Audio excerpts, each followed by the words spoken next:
জিবু একদিন তার বাবার সাথে বিশাল এক জাহাজে করে বিদেশে ব্যবসার কাজে পাড়ি দেয়। গভীর সাগরে নীল জলে ভেসে চলা সেই জাহাজটা ঠিক একটা স্বপ্নের ঘুড়ির মতো ছিল। জিবু প্রথমবারের মতো এত বড় জাহাজে চড়ে অথই সাগর দেখছিল। কিন্তু হঠাৎ রাতে ভয়ঙ্কর এক ঝড় শুরু হয়। বিশাল ঢেউ আছড়ে পড়ছিল, আকাশে বাজ পড়ছিল, আর জাহাজটা দুলতে দুলতে আস্তে আস্তে ডুবে যাচ্ছিল।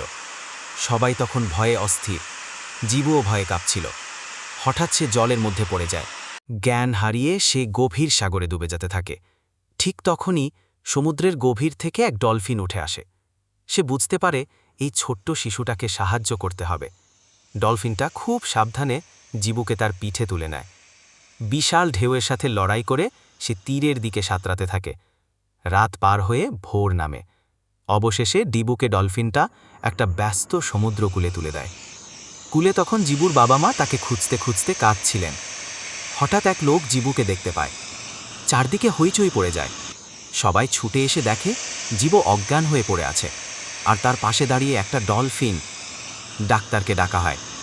জিবু ধীরে ধীরে চোখ খুলে তার বাবা মাকে দেখে। সবাই তখন আনন্দে কাঁদতে থাকে।